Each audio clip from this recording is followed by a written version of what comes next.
Listo, entonces buenos días a todos. En esta oportunidad, en esta clase, vamos a continuar con las exposiciones de historia del sindicalismo. Entonces, vamos a continuar con los chicos de las internacionales obreras para luego dar paso a doctrina social de la iglesia. ¿Listo? Entonces, chicos, continúen, por favor. Sí, profe, ya voy a proyectar.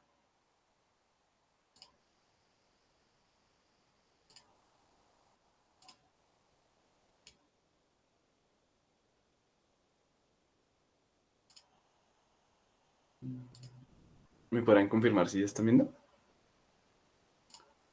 Listo. Entonces, ahora hablaremos de la tercera internacional. Así como en la clase pasada hablamos de la primera y segunda, vamos a seguir con esta línea. Listo. En noviembre de 1917, los bolcheviques liderados por Vladimir Ulyanov, más conocido por Lenin, se hicieron con el poder de Rusia al derrocar al gobierno burgués de Kerensky. Y por primera vez desde la Comuna de París en 1871, se logró que controlaran un país. Todos sabemos que una de las tareas de cualquier revolución triunfante es asegurar su propia supervivencia. Y esto es el caso de su internacionalización. Esto fue uno de los hitos esenciales para la creación de la Internacional Comunista en 1919. Se decía que el proletariado no tiene patria y de ahí que el internacionalismo sea consustancial a la ideología del proletariado, ya que cuyo lema del manifiesto comunista, que ya lo hablaron mis compañeros de la exposición pasada, que de 1848 es proletarios de todos los países unidos. Por eso es que cuando en 1912 comenzaron a sonar los tambores de guerra, la socialdemocracia de todo el mundo convocó con urgencia un congreso en noviembre en Suiza, que este congreso fue presidido por August Bebel para asimismo sellar una alianza inquebrantable entre los obreros de 23 países diferentes. En su mayor parte eran europeos. En agosto de 1914, sin embargo, las cosas se presentaron de una manera totalmente distinta. La socialdemocracia se aprestaba a traicionar la clase obrera y a traicionarse a sí misma. En noviembre de 1917, la masa de obreros, soldados y campesinos, que eran dirigidos por el partido bolchevique, tomaron el poder en Rusia. Instauraron una república socialista soviética, un nuevo estado, para que asimismo se convirtiera en un modelo a seguir para el proletariado internacional. Después de haberse salido de la Primera Guerra Mundial, no sin antes pagar un precio totalmente elevado, la Rusia soviética promovió la internacionalización de la revolución y llegaron a instalarse de una manera totalmente breve en unas repúblicas soviéticas en las regiones de Alemania y Hungría, pero esas fueron un total fracaso.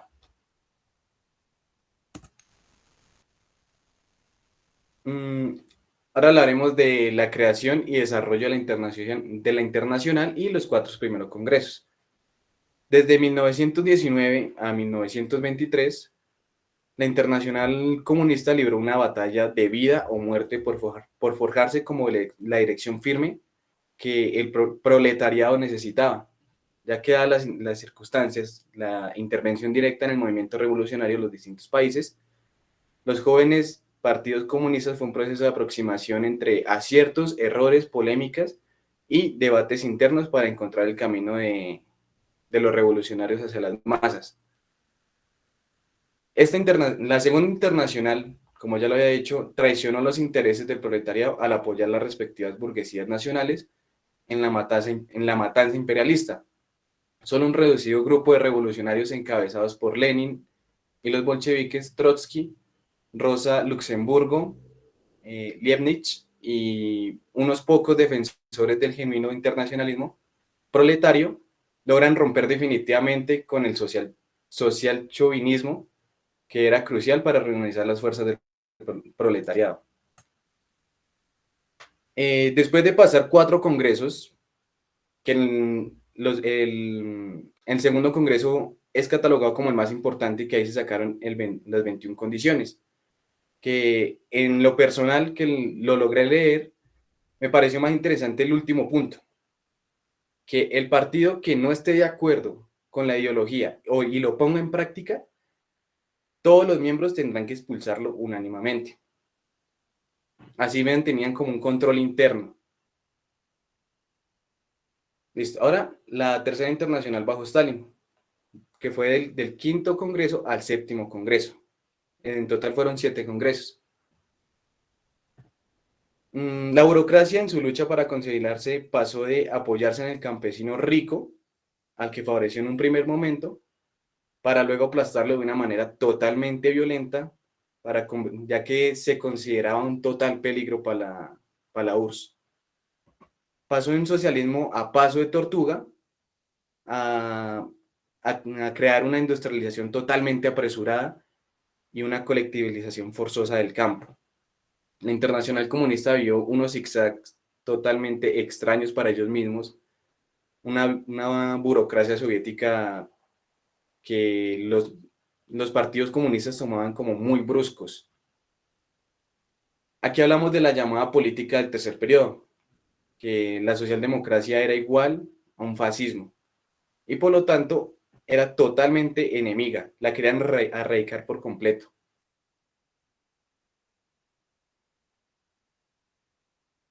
El ascenso de Hitler al poder y la bancarrota de la Internacional Comunista. El Partido Comunista Alemán pues, ya contaba con 6 millones de seguidores en los primeros años 30. Literalmente ató de pies y manos a toda la vanguardia del proletariado, dividiendo el cuerpo vivo del movimiento obrero y desarmando ante el ascenso del fascismo. El séptimo Congreso de la Internacional se celebró en 1935. Esto significó un nuevo giro y rompió con los últimos restos de las tradiciones en las que se había formado la Internacional. En 1943 se votó unánimemente. Eso es muy interesante porque en realidad hay 2 fechas de disolución de la Tercera Internacional. Déjame un momento que las fechas las tengo aquí. Se lanzó la propuesta para disolver la Internacional el 15 de mayo de 1943, pero realmente su disolución total por voto unánime se dio el 8 de junio de 1943. Todo el mundo votó de una manera unánime y quedó totalmente plasmado en acta y se pasó a cada partido para que tuvieran el previo conocimiento de que ya la tercera internacional se había disuelto. Esa internacional dejó algo muy clave, que la clase obrera siempre ha demostrado a lo largo de la historia que la revolución no solo es posible, sino que también es inevitable. Es una lucha para forjar una dirección a la altura de las circunstancias que se vayan dando a lo largo de la historia. Por eso es que ayuda a que la humanidad pueda seguir progresando y existiendo.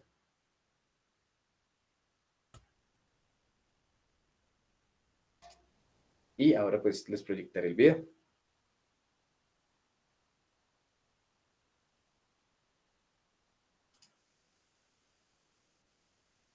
La Primera Guerra Mundial agudizó al máximo las contradicciones del capitalismo y los bolcheviques, siguiendo las tesis de Lenin, declararon la guerra a la guerra imperialista. Así, tomaron el poder en Rusia y constituyeron el primer estado proletario de la historia. La Segunda Internacional fue desenmascarada por los cuadros más consecuentes y cayó en la bancarrota. Los comunistas no podían seguir acatando las tesis reformistas y antisoviéticas de la Segunda Internacional. Por ello, fundaron la Tercera Internacional o la Internacional Comunista. Esto es Red Planeta, comenzamos.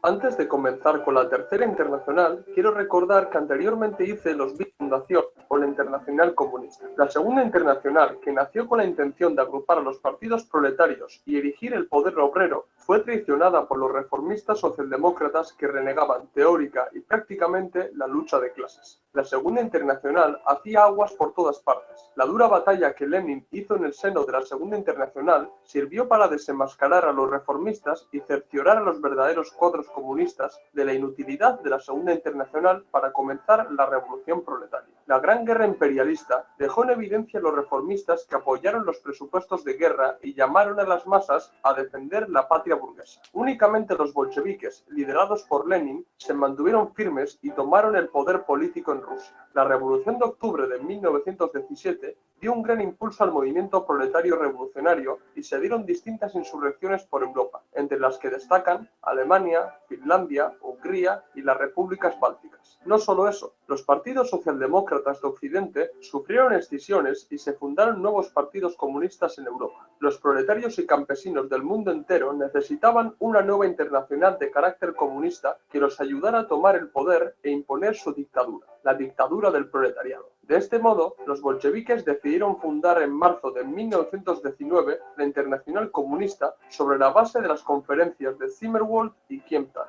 En el Congreso Fundacional o en el primer Congreso de la Internacional Comunista, Lenin presentó la idea de combatir la democracia burguesa y conquistar la dictadura del proletariado. La Internacional Comunista propagó las ideas bolcheviques por todo el mundo y muchos partidos comunistas comenzaron a trabajar para imponer el poder soviético en sus respectivos estados. Era necesario que la Internacional Comunista dotara a los partidos comunistas de las pautas y principios para conquistar, desarrollar y extender el poder soviético. La contrarrevolución de Hungría, que derrocó el poder soviético, convenció a la Internacional Comunista de celebrar un segundo congreso y establecer unos puntos a cumplir por los partidos. Estos eran los puntos: acatar los acuerdos de la Internacional Comunista, romper con el oportunismo, depurar a los reformistas, crear un aparato clandestino, subordinar el aparato al comité central del partido, agitación y propaganda en el ejército, fábricas y en el campo, luchar por la liberación de las colonias, acatar el derecho a la autodeterminación y oponerse al militarismo. En el mismo Congreso, a raíz del Tratado de Versalles, que finalizó la Primera Guerra Mundial y legalizó un nuevo reparto territorial, los comunistas subrayaron la necesidad de unir a los proletarios y campesinos de los países capitalistas con las masas populares de las colonias. Así se crearon partidos comunistas en Asia y América Latina. En 1921 se celebró el tercer Congreso de la Internacional Comunista, en el que se decidió hacer un repliegue para consolidar el poder soviético conquistado y consolidar los partidos comunistas recién creados. Así lo defendió Lenin. Había que retroceder para saltar mejor. En 1922, la clase burguesa, temerosa de que la clase obrera le arrebatara el poder como en Rusia, armaron y financiaron a los fascistas. En noviembre, los fascistas italianos subieron al poder amenazando violentamente a los comunistas. Por ello, en el cuarto Congreso de 1922 se hizo un análisis del fascismo y se decidió ir estableciendo puntos de apoyo organizativos proletarios que serían los gérmenes del Frente Único. 2 años más tarde, a raíz de la insurrección de Hamburgo de 1924, en el que el Partido Comunista de Alemania fracasó estrepitosamente, se decidió celebrar el quinto Congreso. En el Congreso, aparte de criticar al Partido Comunista de Alemania, se aclaró que el Frente Único no debía ser una simple alianza con la socialdemocracia. Se llamó a la bolchevización de los partidos comunistas y se llamó a prepararse ante las futuras batallas contra la burguesía. Para el sexto Congreso, los burgueses auparon el fascismo en Bulgaria, Yugoslavia y Albania. Los capitalistas entraron de lleno en la crisis económica de 1929 y la Internacional Comunista apoyó sin dudar a las masas trabajadoras que estaban pagando la crisis. Para responder a la oleada de movimientos revolucionarios, la burguesía apoyó a los nazis en Alemania y aceleró su ofensiva para detener a las masas trabajadoras. Ante el avance del fascismo, la Internacional Comunista celebró el séptimo Congreso en 1935, en el que el comunista búlgaro Georgi Dimitrov caracterizó el fascismo como la dictadura terrorista abierta de los elementos más reaccionarios, más chauvinistas y más imperialistas del capital financiero. La burguesía necesitaba del fascismo para oponerse violentamente a la clase trabajadora y detener el avance comunista en el mundo. La Internacional Comunista instó a los partidos comunistas a crear los frentes únicos antifascistas para combatir el fascismo y el imperialismo. Así, en España, Francia, Chile, China, se constituyeron frentes para defender a la clase trabajadora de la ofensiva de la burguesía. Recomiendo leer el informe presentado por Dimitrov en la Internacional Comunista, conocido como La clase obrera contra el fascismo. La burguesía continuó su ofensiva y en España los franquistas tomaron el poder. Italia atacó a Abisinia. Japón invadió China. y los nazis anexionaron Austria, zonas de Dinamarca y ocuparon Checoslovaquia. Ante esta ofensiva, los países capitalistas cedieron y firmaron el Pacto de Múnich para aceptar las tropelías que habían cometido los fascistas. Mucho se habla del Pacto Ribbentrop-Molotov entre la Alemania nazi y la URSS, que fue para ganar tiempo y preparar a la URSS para la guerra. Pero poco se habla del Pacto de Múnich. ¿Por qué? A los capitalistas les interesaba que los fascistas continuaran con su labor, puesto que preservaban los privilegios de la burguesía. Además, sabían que tarde o temprano los fascistas se aventurarían a invadir la URSS. La capitulación capitalista les salió mal, ya que en 1939 los nazis invadieron Polonia, comenzando la Segunda Guerra Mundial. Era más necesario que nunca la formación de los frentes únicos para parar a los fascistas. Aún así, en 1941, los nazis invadieron la URSS. El eje Berlín-Roma-Tokio estuvo cerca de imponer un régimen terrorista global, pero el valeroso Ejército Rojo en la URSS y los partisanos antifascistas en los demás países pusieron en jaque a los fascistas. Las duras derrotas que el pueblo armado infligió a los fascistas empujó a los países antifascistas a conformar un frente único mundial y aliarse para terminar la guerra. De este modo, en 1943, los Estados Unidos, el Reino Unido y la URSS celebraron las conferencias de Moscú y Teherán para sellar la alianza y crear una futura organización mundial para preservar la paz en el mundo. Aunque los nazis atacaron primero a los países capitalistas, la ligazón que los unía a estos, es decir, el anticomunismo, los llevó a agredir a la URSS violando el pacto de no agresión que tenían con la Unión Soviética. Cuando los soviéticos hicieron retroceder a los fascistas en Stalingrado, comenzaron a liberar a los pueblos y naciones invadidas a priori por los fascistas. Los partisanos obtuvieron el apoyo de los soviéticos para expulsar a los invasores. Ante el avance soviético en Europa, los países capitalistas, que esperaron a que la URSS se desgastara o fuera derrotada por los nazis, se apresuraron a aliarse con la URSS. Cabe destacar el oportunismo estadounidense que hasta 1943 se mantuvo al margen y financiando a los regímenes fascistas. En ese año decidió entrar en la guerra y extender su dominación capitalista por Europa. Los capitalistas pudieron abrir el frente occidental para acercar a los nazis y no lo hicieron hasta que la URSS comenzó a librar Europa del fascismo. Debido a la alianza entre Estados Unidos, Reino Unido y la Unión Soviética, la Internacional Comunista fue disuelta por el Presidium de la Internacional y no por Stalin. Los aliados no iban a aliarse si la Internacional Comunista continuaba activa. Por ende, leyendo correctamente las condiciones materiales, se decidió disolverla. Los trotskistas achacan a Stalin la paralización de las conferencias de la Internacional durante la Segunda Guerra Mundial. Primero, no fue Stalin quien lo decidió, sino el Presidium de la Internacional. Segundo, ¿acaso era viable la celebración de congresos de la Internacional Comunista en medio de una guerra total? Un poco de rigor, por favor. La Internacional Comunista cumplió con creces su misión histórica. Educó a los trabajadores, los organizó, fundaron partidos comunistas por todo el mundo, caracterizaron correctamente el fascismo y ayudó a que tras la Segunda Guerra Mundial se proclamaran repúblicas socialistas en el mundo entero. ¿Qué os ha parecido el vídeo? Dejármelo.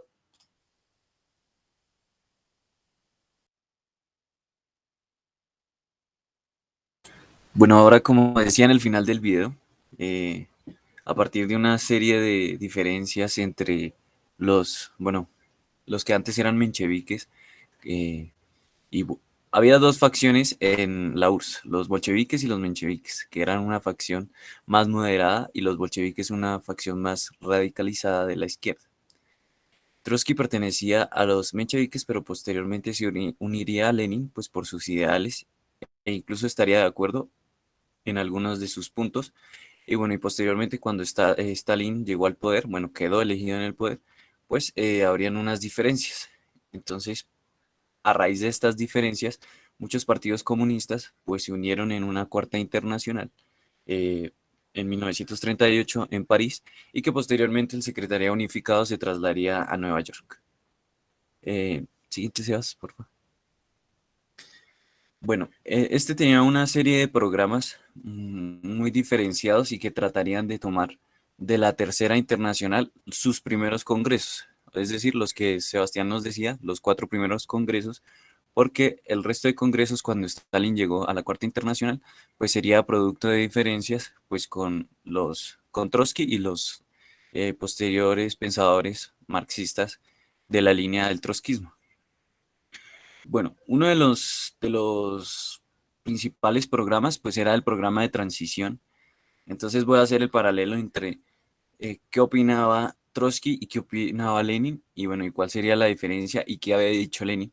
Entonces el primero es el programa de transición, que aboga por la reivindicación de las masas obreras, es decir, de lo que ya habían logrado para concientizar a los obreros de que tenían que seguir en la lucha. Pero Lenin había hecho bueno, un texto que se llama ¿Qué hacer? eh, el que explicaba que las masas, los trabajadores, no eran conscientes de los derechos que ya habían adquiridos, sino de las luchas próximas que iban a tener que hacer para adquirir unos nuevos derechos. Entonces ahí hay una primera diferencia entre el trotskismo y el leninismo, que el trotskismo decía que no, que había que seguir concientizando a la gente que no. Nosotros logramos la lucha de 8 horas, así que hay que seguir con las reivindicaciones. Y Lenin decía, no, la gente ya no va a saber que se logró eso a través de la lucha, sino que tiene que saber las posteriores luchas. Otro de los puntos importantes para la Cuarta Internacional y que permeó al mundo entero y que tuvo bastante influencia fue el entrismo. El entrismo consiste en que el partido, la Cuarta Internacional, debía, por decirlo así, invadir los sindicatos para llevarlos hacia la lucha socialista, porque había muchos sindicatos que no perseguían este tipo de ideales, y para Trotsky lo ideal sería que hubiese un partido internacional, mundial, para llevar a cabo la revolución permanente. La revolución permanente era contraria a los ideales de Stalin, porque Stalin decía que había que llevar, y bueno, y no solo Stalin, sino Mao, etcétera, muchos más pensadores marxistas, decían que había que llevar la revolución acorde al contexto, o sea, lo que nos venía hablando Sebastián del social chauvinismo, es decir, con el odio, un poco así decirlo, del extranjerismo, pero otros que decía que tenía que la revolución permanente hacerse a nivel internacional. Otro de los puntos que defendía Trotsky es que al ya estar en un periodo de guerra, de conflictos ideológicos, decía que el capitalismo se tenía que imponer a través de la guerra sí o sí, que no existía forma de que el capitalismo entrara en los países sin que pacíficamente, cosa que pues Stalin, ya habían tenido una discusión donde Stalin le decía que no había necesidad de que hubiese una guerra para que el capitalismo se infiltrase, por decirlo así, en los países socialistas, porque en los postulados que ya había dicho Lenin decía que sin capitalismo no había socialismo, porque argumentaba Lenin que bueno, y Marx, que en el modo de producción anterior se gestaba el nuevo modo de producción, por tanto, el socialismo se gestó en el modo de producción del capitalismo y por tanto no podía escindirse de esa ideología del capitalismo, y que no necesariamente venía en modo de guerra el capitalismo, y bueno, y tenía, por decirlo así, razón, porque pues poco a poco se fueron liberando naciones sin intervención. Bueno, hubo naciones en que hubo guerra, en que hubo interés de los Estados Unidos, pero hubo otras naciones en que a través del tiempo se fueron liberando de la idea pues socialista y se fue em, em, imponiendo el capitalismo y el liberalismo económico. También decía que la lucha de clases no era válida, sino que en realidad era una lucha contra la burguesía, a raíz de lo que había hecho Stalin de burocratizar el Estado. Por tanto, la lucha no era lo que habían dicho, digamos, Marx, Engels, Mao, etcétera, que decía que la lucha de clases era innata al régimen capitalista, sino que en realidad la lucha de clases era contra un aparato que se perpetuaba para controlar a las masas, que era la burocracia. Y bueno, finalmente dice que la defensa de las libertades viene Trotsky y bueno, Mendel, que es uno de los representantes del trotskismo, que fue posterior a que asesinaran a Trotsky. Bueno, Trotsky fue asesinado por parte de la URSS, que bueno, posteriormente se sabría que fue mandado por Stalin. Lo asesinaron en México por un agente español. Y bueno, posteriormente él diría que la libertad individual de clase debía defender la verdad, la libertad de crítica y la autocrítica. Y bueno, y lo criticarían a él mismo porque de ese partido de la Cuarta Internacional, a pesar de que él defendía un modelo único de muchos, de un solo partido, ¿sí? en la misma Cuarta Internacional se empezaron a fraccionar y empezaron a crear sus propios partidos que serían absorbidos por los diferentes partidos comunistas. Entonces decían que ellos ni siquiera llevaban a cabo la autocrítica porque habían escindido de sus ideales. Ellos tenían una apuesta firme por el anticapitalismo que negaba pues esta producción capitalista y se acercaban a una concepción antidialéctica y más parecido a los ideales del anarquismo. Por eso también se diferenciaban mucho de las ideas del marxismo-leninismo. Siguiente, por favor.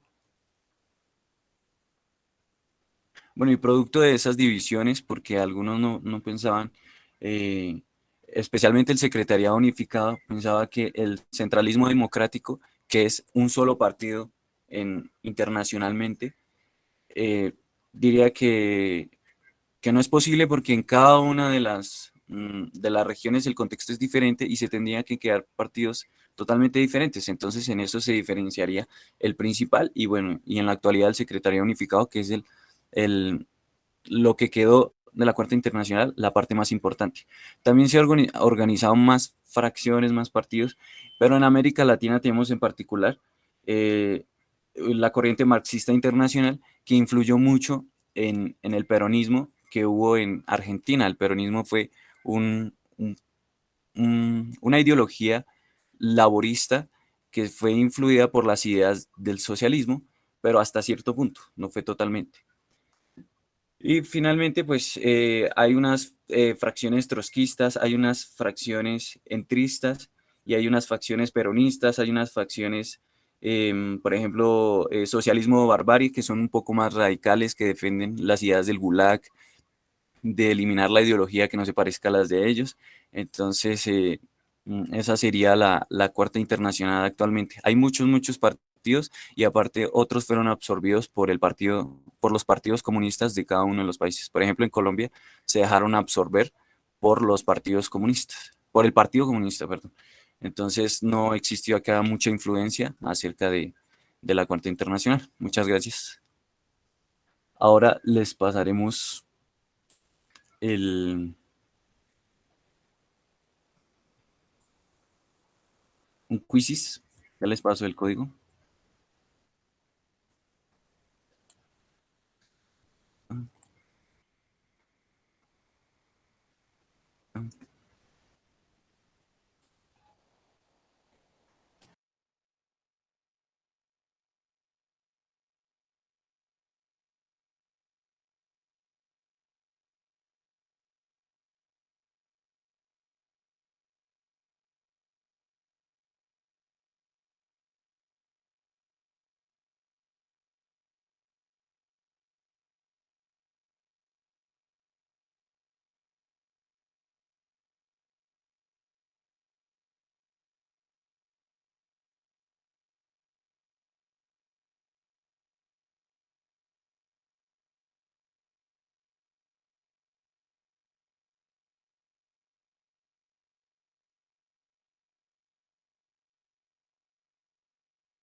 Hay 8 personas.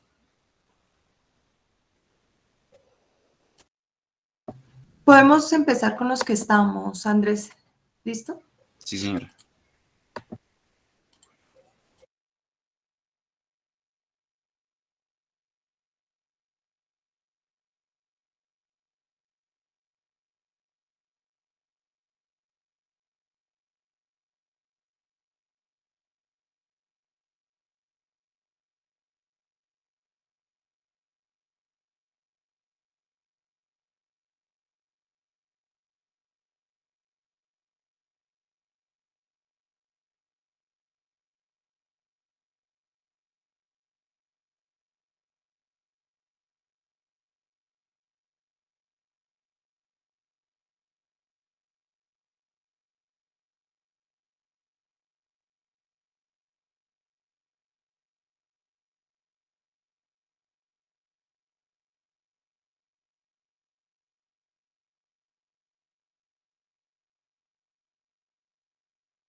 ¿Listo? ¿Todos terminamos?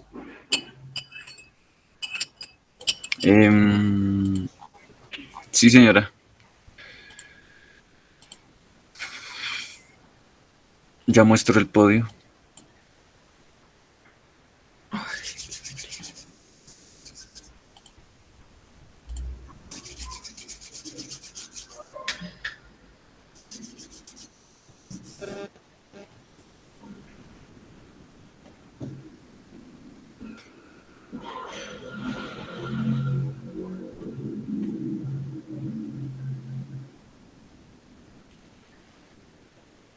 ¿Quién es la segunda, Andrés? ¿Me puedes indicar, por favor? Lizeth Vargas. Listo. Gracias. Entonces, en esta exposición, María José Bautista y Lizeth Vargas tienen punto positivo. Listo, muchas gracias, chicos. Seguimos con doctrina social de la Iglesia.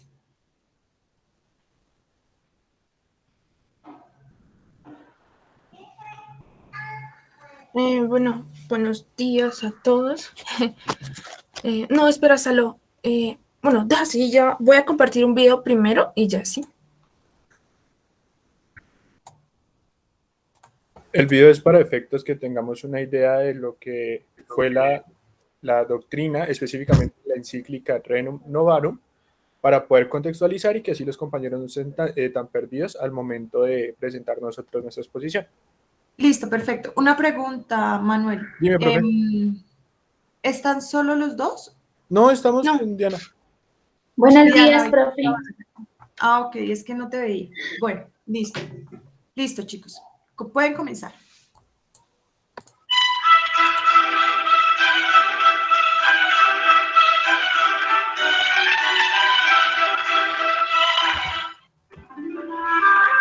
Desde el siglo XVIII, primero en Gran Bretaña y después en el resto de Europa, se estaba produciendo la revolución industrial.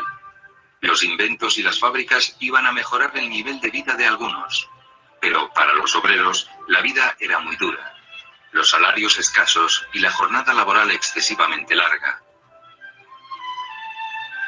A eso se añadía la falta de seguridad social y la pobreza extrema de las viviendas en los suburbios.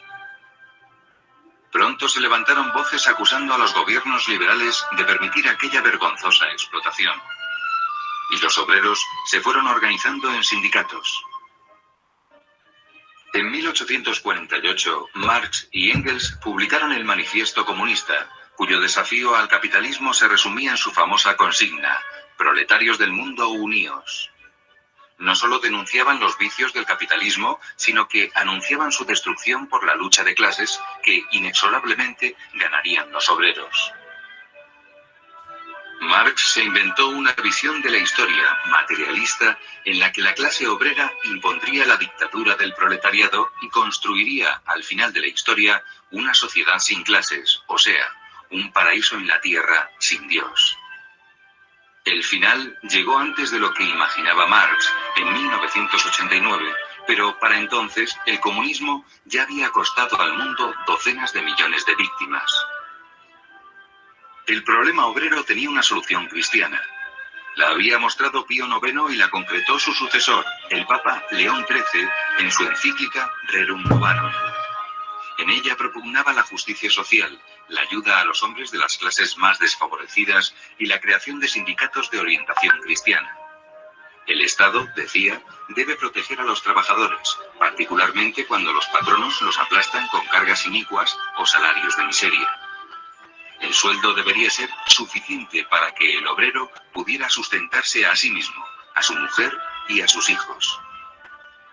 León XIII rebatió el dogma marxista de la lucha de clases, según el cual las relaciones entre patronos y obreros son necesariamente conflictivas.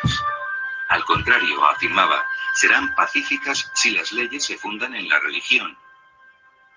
Así se establecerían sociedades pacíficas y se lograría un floreciente bienestar. Para llevar los ideales del Evangelio a la vida pública, la Iglesia fomentó la participación social y política de los cristianos y su presencia en los ámbitos científico y cultural. Trató de conciliar los movimientos modernos con la fe, sin sacrificar para ello ni el dogma ni la moral católica. Vale, ahora vamos a empezar ya con la Desde exposición. el siglo XVIII, Para contextualizar, es preciso que nos ubiquemos más o menos en el año 1800 y recordemos el poder que tenía la Iglesia en la sociedad. ¿Sí? No solo tanto el poder católico, sino como el poder político y de decisión que tenía para gobernar a las personas.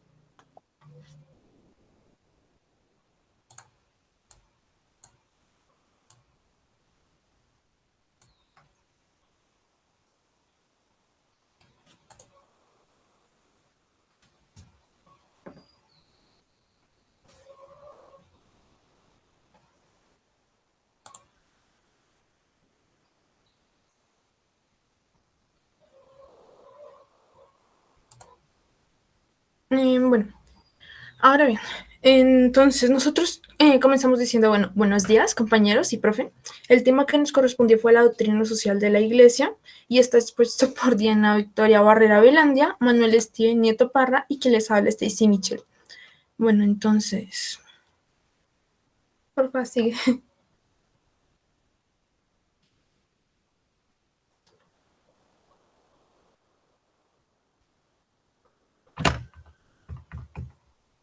Diana. Bueno, para comenzar hablamos de una doctrina social de la Iglesia donde hablamos del comunismo y del capitalismo. En la diapositiva se ve un joven que, o sea, cuando va a conseguir el empleo, ahí sí ve atractivo pues el capitalismo. Y cuando va a entrar a la universidad, pues ve más atractivo el comunismo. Bueno, con este meme queremos también enfatizar de que hay cosas que para nosotros están prohibidas. Por ejemplo, ahí pisar el pasto. Pero bueno, la niña dice que, ¿y por qué la dignidad no? Porque si pisoteamos la dignidad indirecta, o sea, diciéndolo directamente con otras palabras, y por qué el césped no. Entonces, lo que queremos puntualizar con esto es que la dignidad a veces es pisoteada por ideologías, o sea, ¿cómo lo digo? Indirectamente es pisoteada por ideologías con otras palabras, ¿sí? Entonces lo que buscaba la Iglesia a través de sus encíclicas y de sus cartas apostólicas era conformar o sea, unirse con la sociedad, la cultura, la política y la economía, ¿sí? Y demostrar que cartas como la Rerum Novarum son como un punto de partida a la distinción de clases, a que son necesarias las clases sociales en la sociedad, valga la redundancia, para el soporte de esta. Sigue, porfis. Entonces aquí les queríamos mostrar un meme, más o menos de cómo era antes, que los trabajadores pedían sus derechos, pero sus empleadores no se los daban, ¿sí? Y más allá de puntualizarlo solo con la mujer, como está en este meme, es para todos. Los derechos los tenemos todos tenemos derecho pues a lo que decía en la imagen, ¿sí? Siguiente, por favor. Entonces nosotros dividimos puntualmente nuestro tema en una introducción, un desarrollo con dos temáticas, la general y la específica, y conclusiones y pues la bibliografía. Sigue, por favor. Entonces en la introducción tenemos en cuenta de que la doctrina social de la Iglesia tiene un punto de partida y es la Rerum Novarum, que dice, que traduce del latín de las cosas nuevas, la cual está escrita por el Papa León XIII el 15 de mayo de dictó el 15 de mayo de 1981. Esta fue una encíclica dirigida, bueno, a todos los obispos de ese tiempo y a todos los trabajadores para la distinción de lo que estaba pasando en esa época.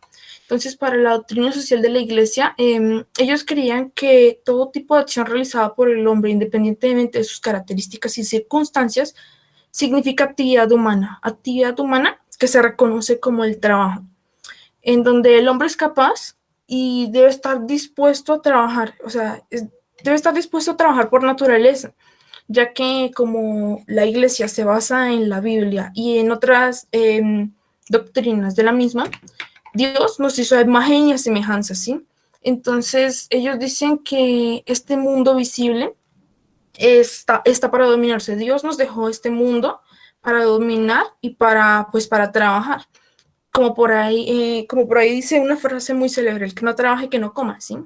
Entonces el trabajo distingue al hombre del resto de las criaturas, porque como vemos, los animales, ellos, aunque tienen sus instintos y tienen sus instintos para sobrevivir, ellos no tienen un apego material, y esa es la diferencia entre nosotros y los animales con respecto al trabajo, ¿no? Nosotros buscamos, aparte de que tenemos nuestros instintos para sobrevivir, tenemos un apego material a las cosas. Así digan que no, ¿sí? Y pues nosotros buscamos con la propiedad privada, en ese entonces, tener como un salvavidas para el futuro, ¿sí? La propiedad privada es la manera de salvaguardar nuestros días próximos, ya que, como se ve en un ejemplo, un trabajador trabaja toda su vida, por ejemplo, en una empresa, ¿sí? Y él él dispone de este salario que le dan para su diario vivir, en su mínimo vital, ¿sí? Pero lo que tenemos en cuenta es que el trabajador puede ahorrar, ¿sí? Ahorros que él va acumulando, y puede disponer para un futuro, el tener una tierra, ¿sí? Una propiedad privada, cosa que puede salvaguardar su futuro con los años, ¿sí? El catecismo también nos dice que el trabajo es, como venimos de Dios, el trabajo está también dispuesto por Él, ¿sí? Y nos dice que, bueno, el que no trabaje tampoco coma. Entonces nos ponen el ejemplo del Génesis, en donde Dios Él comenzó trabajando, el primer día trabajó, el segundo también, bueno, pasaron los días y el quinto también, el sexto también, y el séptimo dijo que él descansó, ¿sí? Entonces, lo que tenemos de tener en cuenta con esto es que es figurativo, ¿sí? Lo cual nos dice que nosotros estamos llamados a trabajar para, pues, mantenernos y subsistirnos, pero también se nos deben asegurar unos derechos. También tenemos derecho a un descanso, como, bueno, dicen ese ejemplo, ¿sí? El trabajo es más bien como el llamado de Dios a la participación en la obra creadora, que es, bueno, la creación de Dios, por decirlo así, ¿sí? Y pues en esta encíclica hablamos principalmente de la cuestión obrera. Esta encíclica marca las bases para el trabajo, ya que, como sabemos, en esa época la iglesia tenía poder, ¿sí? Entonces aquí se buscaba distinguir la discriminación injusta de los hombres, mujeres, niños, para que, bueno, se marcaran los derechos que merecen y actualmente tienen parcialmente. Y pues, sigue, Sal, por fin. Sí, ya sé. Bueno, ahora vamos con la definición de lo que decía la encíclica sobre el trabajo. Aquí, ¿qué hay que tener en cuenta a la hora de entender esta encíclica? Que se venía desde entonces con un boom, como lo han venido explicando mis compañeros anteriores, sobre el socialismo y los movimientos internacionales. Entonces, al momento del Papa sacar esta carta, era cuando se evidenciaba que había como una especie de disputa entre lo que decía, lo que se entendía por trabajo. Ubiquémonos en lo que era la vida de un trabajador en el año 1800. Trabajaban aproximadamente 16 horas al día. Los niños desde los 8 años ya comenzaban a trabajar, no tenían condiciones salubres a la hora de su despido, a la hora de trabajar, tenían motivos eran despedidos sin algún motivo válido, tenían multas a quienes abandonaran su puesto y tenían prohibido el hablar o el silbar entre ellos. Viene otra cuestión muy, muy importante que nos da el socialismo y que enmarca mucho esta encíclica, y es la propiedad privada. Como saben, este movimiento viene diciendo que se debería acabar. La iglesia lo que decía era que no se podía acabar. ¿Por qué? Porque no le dejamos, por ejemplo, le quitamos la oportunidad a una persona que avance y que con el esmero de su trabajo pueda mejorar sus condiciones de vida. Esto debido a que si todos tendríamos lo mismo y con un salario, no se le va a permitir al trabajador en 2, 3, 4, 5 años poder mejorar las condiciones de vida con las que contaba, sino que siempre va a estar estancado ahí. Y como lo decía mi compañera Michelle, ¿cómo le vamos a garantizar entonces unas condiciones dignas para él, para su familia? Como decía pues Michelle, pues se basó más que todo en lo que decía Dios del trabajo y sobre que nosotros somos hechos a imagen y semejanza de él. Bueno, el trabajo es un poco difícil de tratar y no es exento de peligro. Es difícil determinar los derechos y los deberes entre los ricos y los proletariados, los que aportan el capital y los que aportaban el trabajo. Por otro lado, la discusión era peligrosa, ya que hay entrometidos en el tema lo que fueron los hombres turbulentos y astutos para la iglesia, por torcer el juicio de la verdad. Aclara por un lado la importancia en hacer hincapié en la gente humilde, ya que la mayoría se encuentra en la situación miserable y calamitosa. Esto pues acordémonos que aproximadamente para los 1800 veníamos de la revolución industrial, veníamos también de movimientos pues que no dejaron estancada a Europa. Entonces contamos que Europa en el 1800 estaba sufriendo por una crisis que ya más adelante se les va a explicar más a fondo. Remarca el aumento del mal por la voraz usura practicado por hombres codiciosos y avaros, bajo una apariencia distinta. No solo lo contrario del trabajo, sino también las relaciones comerciales de toda índole, sometidos al poder de unos pocos.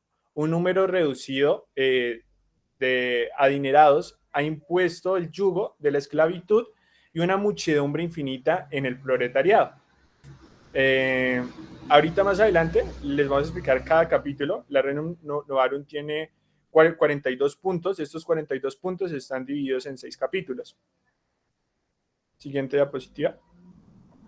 Bueno, para complementar lo que han dicho mis compañeros, la doctrina social de la Iglesia tuvo algunos pioneros, como el sacerdote jesuita italiano Luigi Taparelli, quien afirmaba que la justicia social debe igualar de hecho a todos los hombres, en lo tocante pues, a los derechos de la humanidad. Por otra parte, el término doctrina social sería usado por primera vez por el señor Pío IX en su encíclica Quadragésimo Anno, que tiempo después, o sea, 40 años después, con ocasión de los 40 años, digo, de la encíclica Rerum Novarum. A continuación, pues voy a citar algunos principios de la doctrina social de la Iglesia. Uno de los principios es la dignidad de la persona humana, donde la justicia social pues jugaba un papel muy importante, ya que solo podía obtenerse respetando pues esa dignidad humana de la persona. El segundo principio es la primacía del bien común. Este estaba orientado al progreso de la persona, que la persona progresara, pero al bien. El tercero es la propiedad privada, donde ésta se iba a respetar. Si bien la Iglesia no le gustaba que los trabajadores pues fueran explotados, pero pues ellos no apoyaban la abolición de las clases, ya que ellos decían pues que a través del trabajo pues se conseguía el capital. El cuarto es la solidaridad. Y ya por último es la participación social, es decir, pues que intervengan pues todas las clases sociales. Y digamos que su principio era pues defender a los más débiles.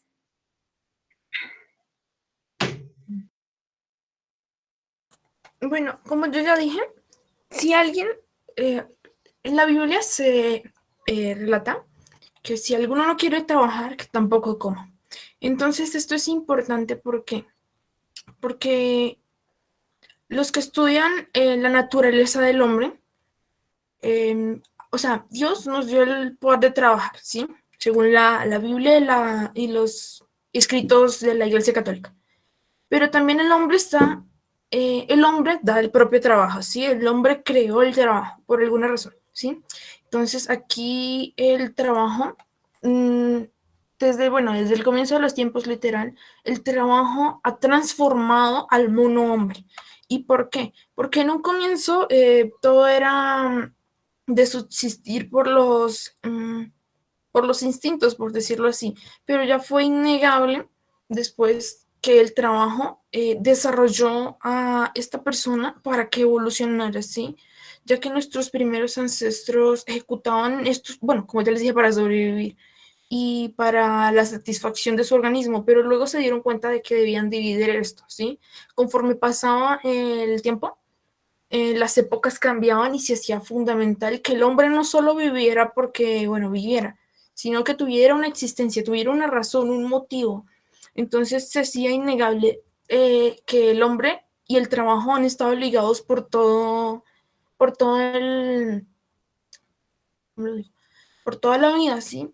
Porque hacemos referencia al trabajo de muchas maneras, culturalmente, en leyendas, en cánticos. Esto ha marcado el progreso del humano y la herencia que hemos dejado. O sea, conforme como dicen algunos escritos y leyendas, conforme como nos lo dejaron los dioses o Dios o la religión que se enmarque, ¿sí?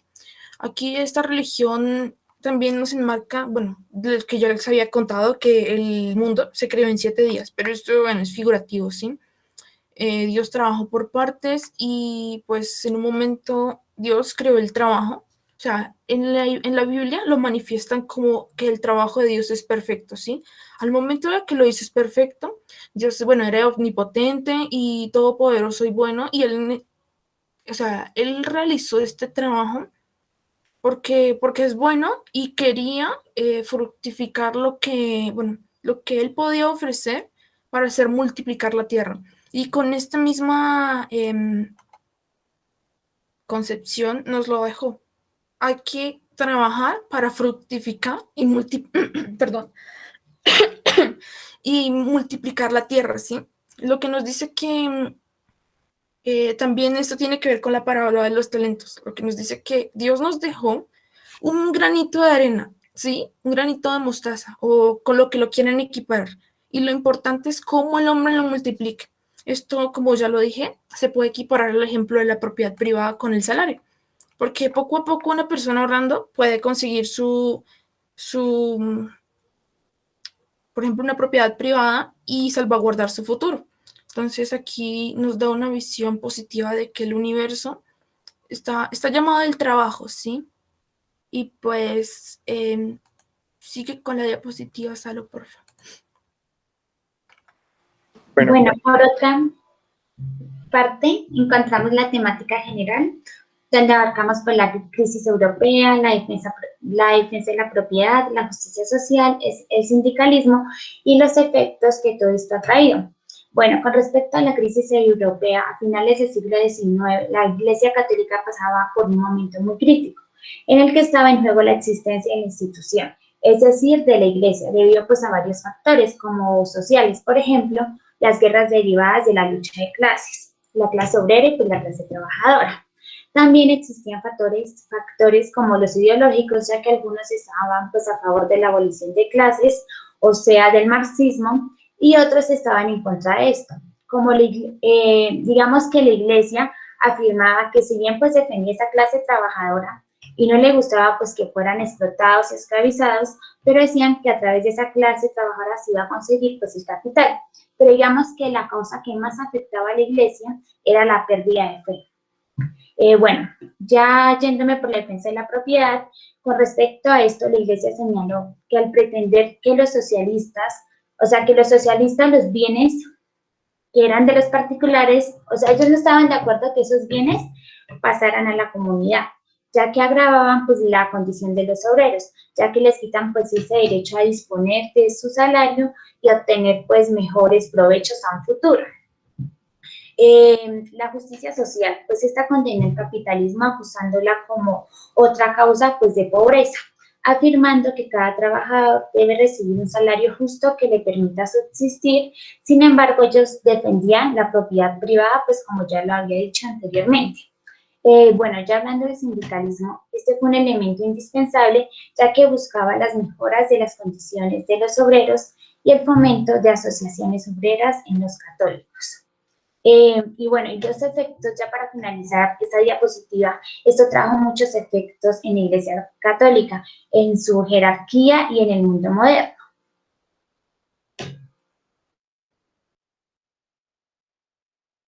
Bueno, ahorita vamos a hablar de la temática específica.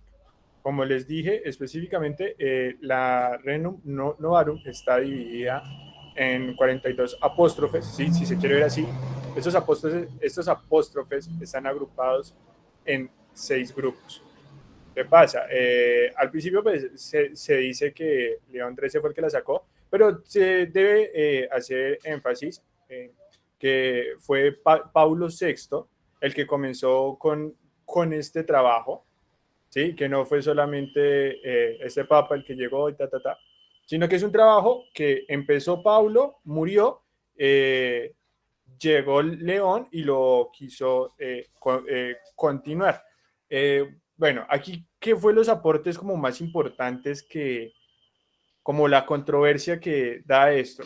Que primero, pues se le da una condición a los trabajadores, ¿sí? Se cambia como ese imagen, como les dije anteriormente, partamos que estamos en el 1800, en el 1800 recordemos el poder que tenía la iglesia. Entonces, ayuda, o ciertamente, le da un cierto pro a los trabajadores para ayudar a amortiguar o a calmar un poco lo que fue el socialismo, que ya era como una corriente muy fuerte, que para las personas pues lo veían más como una solución, como les dije antes. Europa estaba pasando por dificultades, venía del capitalismo que se traducía en una explotación hacia los trabajadores y venía de una revolución industrial que fue sacando a las personas poco a poco, y los pocos que quedaban, pues, ¿qué pasaba? Que es algo que está pasando ahorita, ¿no? Que básicamente es regalar el trabajo, ¿sí? Yo trabajo tantas horas, pero pues deme trabajo, ¿sí? ¿Por qué? Porque es que el trabajo, como nos decía la profesora en el derecho laboral individual, es una actividad que se viene realizando desde comienzos de la humanidad. El ser humano desde que existe trabaja. Entonces, siendo una actividad como tan indispensable para la humanidad, pues viene en eso. Otra cosa pues, que se hablaba es bien lo de la propiedad individual, lo que se permite, que no quería que todo el mundo como que tuviera todo, sino que se le diera la oportunidad a las personas de avanzar, de contener y apropiarse de una condición estable, más o menos. Da unas soluciones entre iglesia, entre Estado y el trabajador. Se decía que no, bueno, lo que propuso era que no podían estar cada uno como trabajando por su lado, sino que por el contrario, tenía que ser un trabajo conjunto para poder garantizar así que tanto el trabajador crezca, el empleador tenga sus necesidades básicas cubiertas, y esto ayude al Estado a salir de la crisis en la que se encontraban inmersas a principio del siglo XVIII. Siguiente diapositiva, por favor. Bueno, como ya dijo nuestro compañero Steven, el trabajo en esa época estaba mal, ¿sí? Entonces aquí en esta época se dio la instalación de las fábricas que provocaba el éxodo de la ciudad, ya que eran subyugados de nacimiento incluso a trabajar, ¿sí? Sin condiciones higiénicas, sin escuelas, sin servicios sociales, nada. No tenían una jornada laboral larga, como vimos en las exposiciones pasadas de nuestros compañeros, incluso hacían trabajar a los niños y mujeres, ¿sí? Entonces, lo que enmarca esta encíclica es a cambiar todo eso. Por mandato divino, como lo tenían en esa época, ellos querían revertir todo esto para que se dieran unas condiciones dignas, ¿sí? Porque en esas épocas estaban las ideologías que, aunque criticaban al liberalismo y al socialismo, ¿sí? Entonces, esto tenía efectos, la revolución industrial tuvo efectos malos y buenos, pero pues lo que buscaba esta encíclica era sopesar un poquito de ellos. Siguiente, porfa.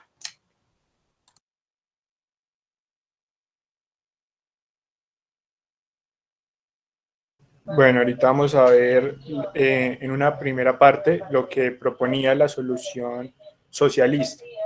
Como les he dicho, los socialistas en su momento pensaron erróneamente que la solución a este mal del que les he venido hablando, de la crisis en la que se encontraban, era terminar con la propiedad privada, ¿sí? Creyendo que es mejor que todos los bienes sean comunes y administrados por las personas que rigen el municipio o gobiernan la nación. Esta solución se da cuenta que es inadecuada, que puede llegar a perjudicar aún más a las propias clases obreras y es sumamente injusta, pues ejerce violencia contra los legítimos poseedores, altera la misión de la República y las naciones. Ahora veamos la crítica desde el punto de vista del obrero. La razón primordial del trabajo era conseguir lo necesario para la comida y el vestido, ¿sí? Por esto, en contraprestación al trabajo ejercido, se adquiría un verdadero derecho no solo a exigir el salario, sino también a emplearlo a su gusto. Si el obrero decide reducir sus gastos y aumentar sus ahorros, contaba con el derecho a invertirlos en una finca, en un carro, en comida, en lo que él quisiera, que es tan de su dominio como el salario ganado por su trabajo. Por esta razón, se defiende la propiedad de las cosas, tanto el inmueble como los muebles. A diferencia de los socialistas que tratan de transferir los bienes de los particulares a la comunidad, privándolos de la libertad de colocar sus beneficios y despojándolos de la esperanza y de la facultad de aumentar los bienes familiares y de procurar utilidades. Al principio tiene dos grandes exponentes, como ya les han explicado mis compañeros anteriores, Carlos Marx, Engels, y acá hablamos de una persona muy importante, Bakunin. Cada uno tenía como un diferente... Bueno, Bakunin contradecía un poco a Marx en lo que él entendía por socialismo. Iban encaminados, pero tenían sus diferencias. Entonces, pues partamos que dentro del socialismo a esa época había una pequeña división entre si seguir la postura de Marx o de Bakunin. Uno se podría decir, para que me entiendan, uno se podría decir que es un poco más avaro que la otra, más ambicioso, más codicioso a la hora de, perdón, voy a tomar agua, a la hora de adquirir y tomar la propiedad de sus bienes, ¿vale? Siguiente diapositiva, por favor. Bueno, como ya lo veníamos hablando con nuestros compañeros anteriores del socialismo, el socialismo utópico y el científico hicieron parte de estos, grandes pensadores padres del socialismo y el capitalismo, padres de estas dos ideologías, ¿sí? Entonces ellos criticaban como injusto e inviable el capitalismo porque la propiedad privada debía generalizarse, ¿sí? Y esto es muy injusto, ya que con la propiedad privada podemos unirnos, ¿sí? Con la propiedad privada podemos, podemos asegurar nuestro futuro, ¿sí? Entonces aquí aclararíamos nuestras cosas económicas a futuro y no nos, todo esto de la propiedad privada tiene tanto caracteres sociales, económicos como políticos, ¿sí? Entonces, de alguna manera, esto nos da una estabilidad, ¿sí? Y pues lo que ellos querían era generalizarla. Sigue la diapositiva siguiente, por favor. Bueno, y en cuestión a la encíclica, la Rerum Novarum fue una respuesta social a todas estas cosas que se venían propagando, comunismo, anarquismo, fascismo, en contra en contra de la iglesia. ¿Y en contra por qué? Porque la propiedad privada, como ya lo dije hace un rato, es un derecho divino, ¿sí? Nosotros estamos llamados a administrar nuestros bienes de manera libre. Entonces, esta encíclica lo que quería promover eran las nuevas reflexiones y nuevas iniciativas para que defendiéramos la propiedad privada, ya que todos debemos acceder, o sea, todos podemos y debemos, o deberíamos en esa época, acceder libremente a ella, ¿sí? Distinguir la propiedad y el uso que le podemos dar a esta propiedad. También podríamos decir que el salario era algo para establecer de manera libre, porque si hay propiedad privada, la ley de oferta y demanda, bueno, esto va a requerir ciertas cosas, ¿sí? Y pues como ya sabemos, el socialismo quería la lucha de las clases, ¿sí? Ellos querían como unificarlas, ¿sí? Entonces, esta encíclica se opone a eso y defiende los derechos de asociación y las asociaciones, ¿sí? Hace competencia, también delimita la competencia entre la iglesia y los interesados en la cuestión social, y esta encíclica lo que principalmente tiene es una posición antisocialista, la cual anticipa las afirmaciones básicas que son la ley de la oferta, en que el Estado debe intervenir en la economía y que la clase obrera no es inferior, por el simple hecho de que somos seres humanos, todos somos iguales. Me sigue, por favor. Entonces aquí, esta es la continuación del meme del comienzo, en donde ya, bueno, eso es más bien para actualmente, pero ya se les da a las personas estos derechos que pedían en los sindicatos, y pues nosotros lo generalizamos a nivel general entre las personas, no solo migrantes y mujeres, sino todos estamos llamados a que se nos aseguren estos derechos. Siguiente, por favor. Bueno, entonces, esta es más bien una crítica a cómo, queremos derechos, ¿sí?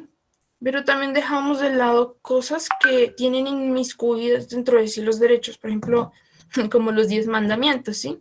Pero hay gente que prefiere no hablar de este tema porque es muy polémico.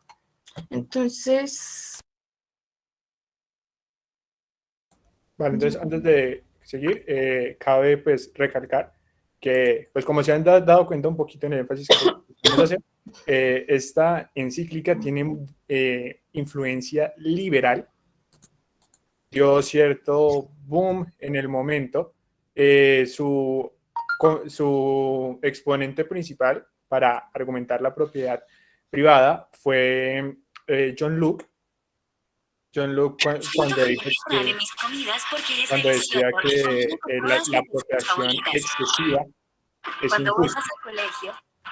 Stacy, activaste un video y tienes el audio activado. No, profe, pues es que ahorita Stacy va a compartir un mapa que hicimos para que entiendan mejor la encíclica y no pues leérsela, porque es que sería más aburrido leerles 42 puntos, sino que lo hicimos como manera de mapa mental para que pues tanto se nos facilite explicarles a ustedes sin no estar leyendo y ustedes tengan una mejor comprensión de la encíclica. Entonces, no sé si quieres, Michelle, ya exponer el mapa.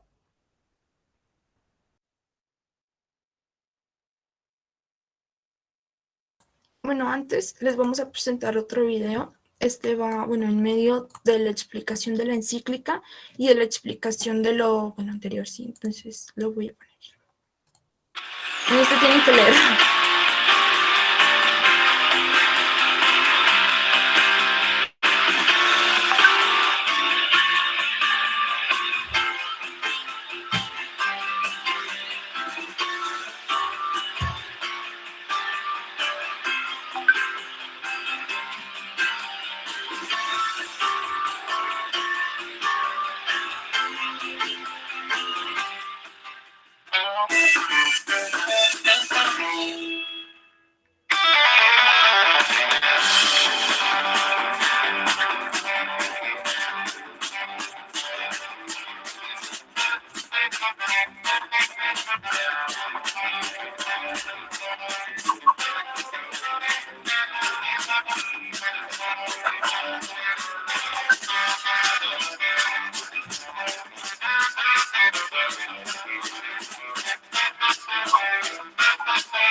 Valeria, así como les venía diciendo, para efectos que comprendan mejor, está este mapa.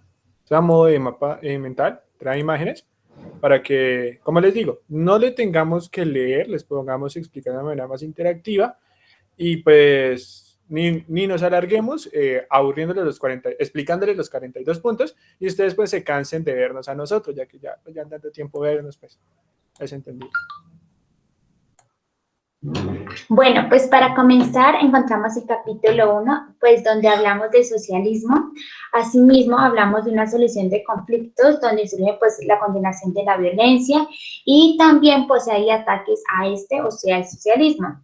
También, como ya lo había dicho anteriormente, en los principios de la doctrina social de la Iglesia, pues se defiende la propiedad privada, también hablamos de un hecho natural y pues de los límites de la justicia. Por otra parte, encontramos la condena, donde pues esta se materializa y ya empezamos a hablar pues de la religión y pues cómo, digamos, nos encontramos en contra, o sea, nos ponemos en contra de la religión. Por otra parte, ya encontramos el segundo capítulo.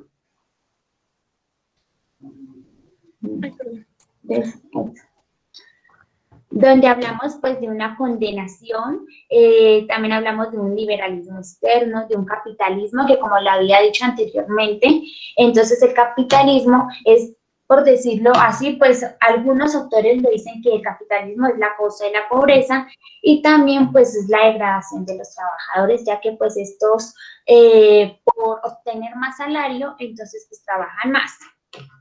Por otra parte, encontramos el capítulo 3, donde propone pues un modelo de colaboración entre las clases sociales, es decir, la clase trabajadora y la clase, mejor dicho, entre los empleadores y los empleados.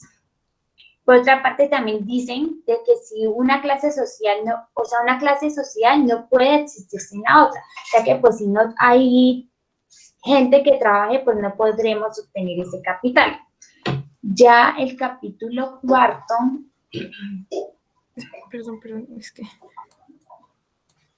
Ya en el capítulo 4, pues vamos a hablar de varias posturas, también de que no haya violencia, cumplir con lo pactado y dar a cada uno pues lo que se merece. Obviamente todo esto pues respetando la dignidad. Por otra parte, también quiero hacer una referencia que la encíclica Rerum Novarum jugaba pues un papel muy importante en la Iglesia Católica, ya que definía ese cambio entre el liberalismo burgués y el colectivismo obrero, pues proponiendo una posición corporativista similar pues al gremialismo medieval, pero pues adaptada a la sociedad industrial. La Iglesia tenía un objetivo, que era ganarse pues a esas clases trabajadoras, digo. Ya después, pues, empezaron a aparecer muchos católicos que utilizaban los mismos instrumentos que el movimiento obrero, como la creación de sindicatos, las escuelas nocturnas, los centros sociales, entre otros.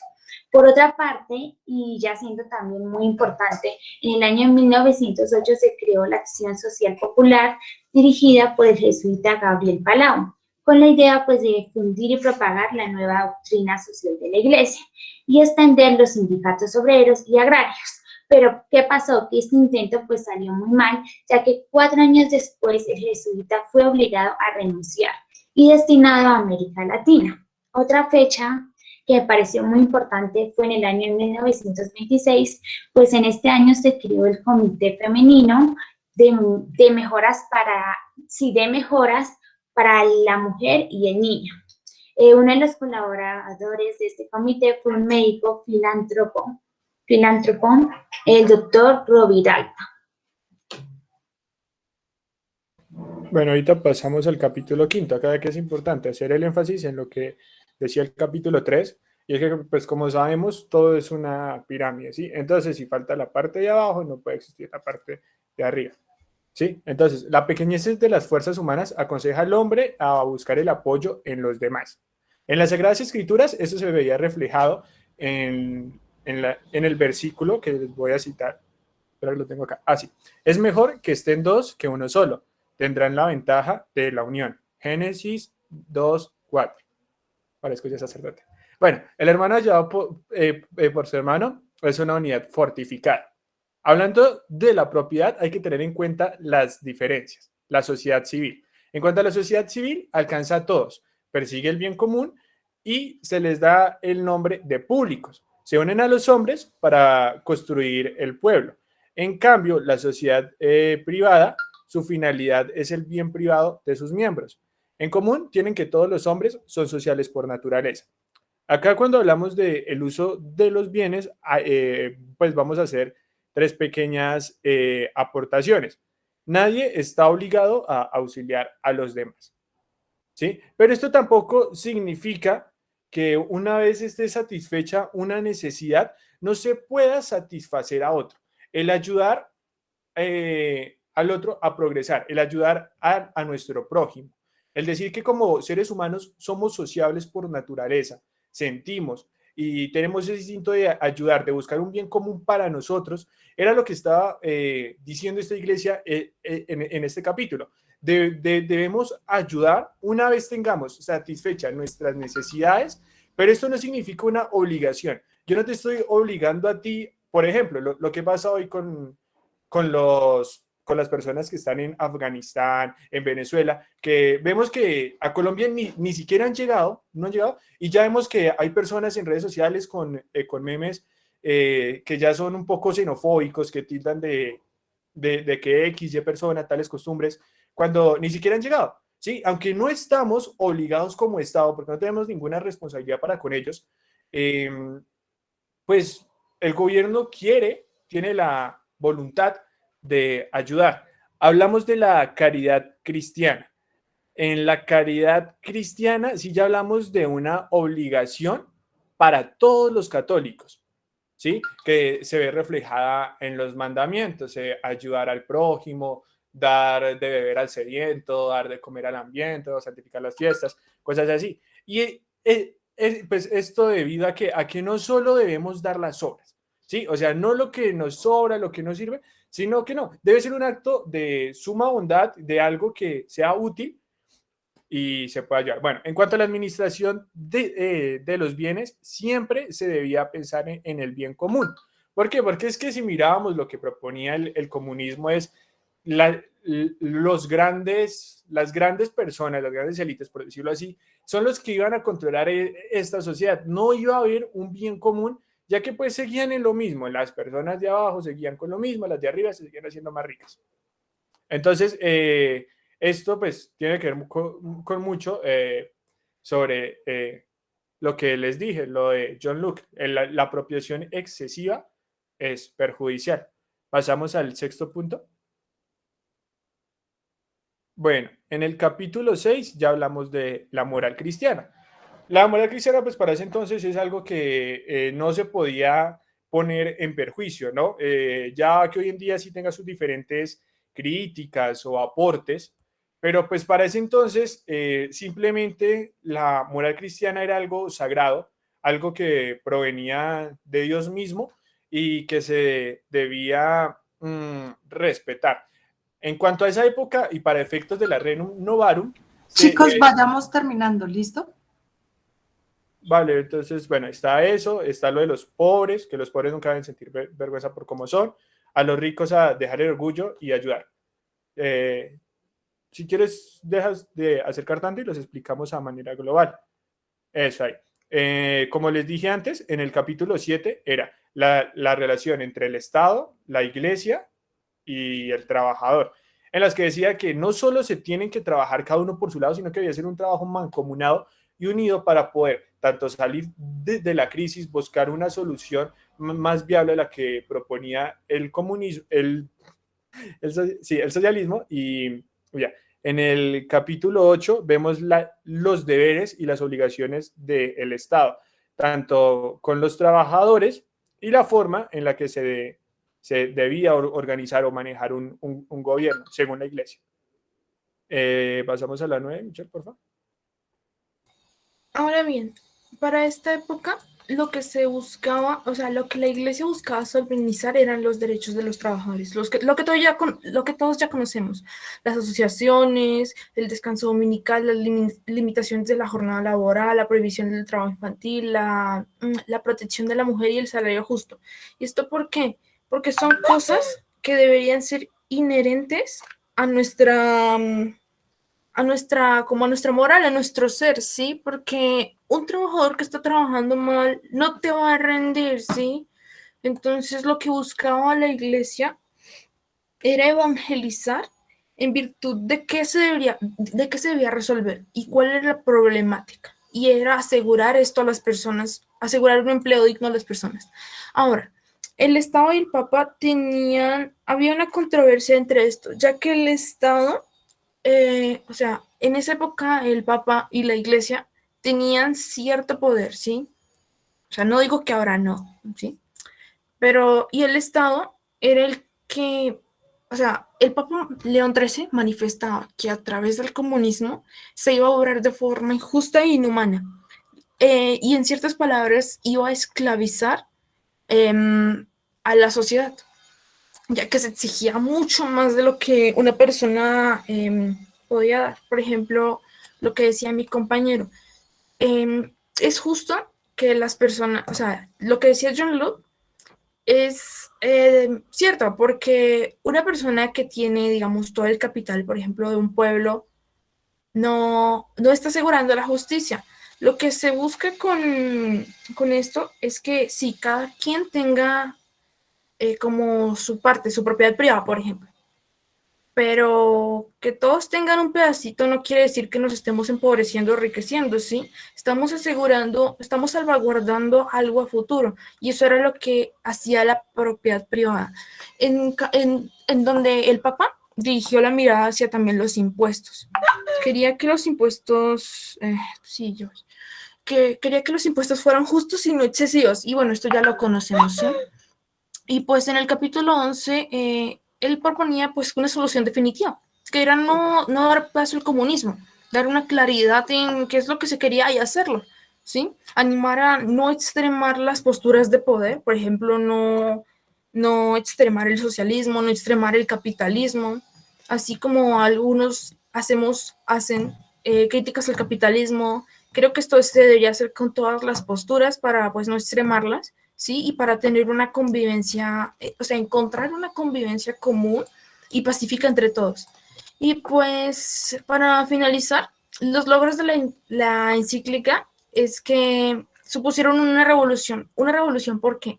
Porque esta es de las primeras encíclicas, como ya dijimos, el predecesor y su sucesor, León XIII, establecieron como una manera de vivir en sociedad, ¿sí? La iglesia estableció esto, en donde se buscaba una democracia cristiana, o sea, era enseñar, evangelizar en base a que debíamos construir una democracia en base a los principios divinos, ¿sí? Una justicia social para, bueno, abolir la injusticia y hablar más de trabajo, un trabajo que fuera justo y equitativo. Y pues él se justificaba en que debían crearse unos grupos para qué, para llevar una solemnidad entre todos y no solo de unos pocos. Entonces aquí es donde se crearon los sindicatos católicos y pues actualmente también se hace, pero se defendía más el derecho a la labor y ya. ¿Solo podrías ponerlo las últimas diapositivas, por favor? Chicos, dejemos hasta ahí y eso les iba a decir. El Ay, bueno. Sí, ya juego. leí la mente, profe. Entonces, les vamos a compartir el quizzes. Hay que recordar que, pues, que esta encíclica, a su comienzo dice para los obispos, personas, y en la parte en la que hace hincapié es a los obreros y al trabajo. ¿Listo? Para que tengan en cuenta. Uh-huh.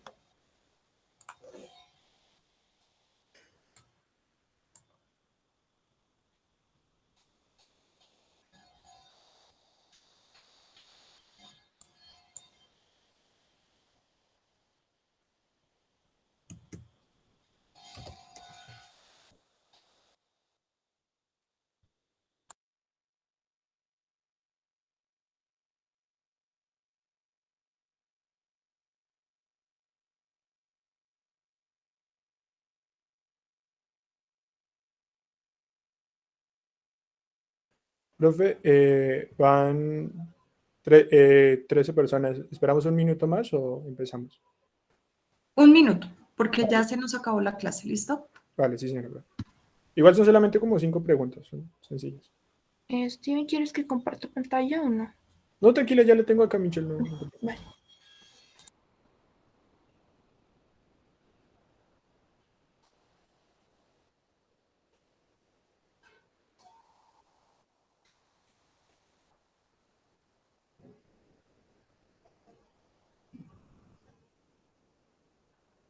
Vale, listo, profe. Entonces ya pasó el minuto. Empezamos con 14 personas.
Aquí ya te comparto, profe, entonces la tabla de resultados.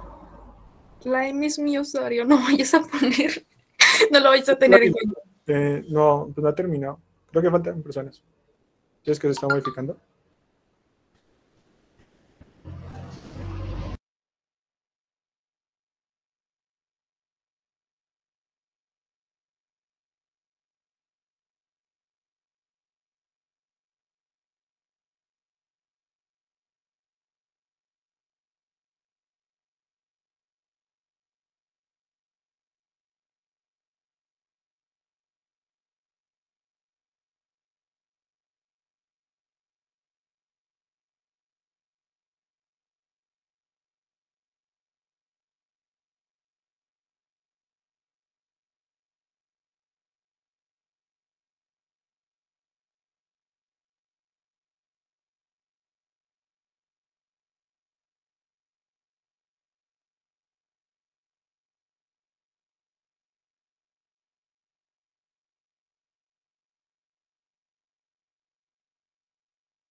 ¿Alguien nos falta? Faltan 4 personas de las que se registraron. ¿Tenemos los dos primeros puestos, Manuel? Sí, señora, profe. Está Andrés Cárdenas y Laura G. Ok, ¿quién es Andrés Cárdenas? Ah, no, mira, profe. Andrés González, profe. Ok. Quedó Mafe G de primeras y Andrés Cárdenas de segundas. Entonces, Mafes Gómez. Sí, señora. Ok.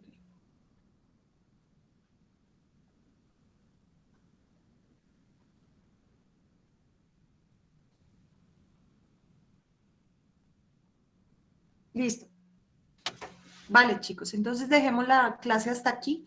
Por favor, los dos grupos de las guerras mundiales exponemos mañana, ¿listo? Cada grupo tiene aproximadamente 45 minutos para exponer, así que aprovechen el tiempo. ¿Listo? Listo, profe. Gracias, feliz fin de semana. Digo, feliz día, profe. Hasta luego, profe. Feliz día. Muchas gracias, profe. Hasta luego, profe. Gracias.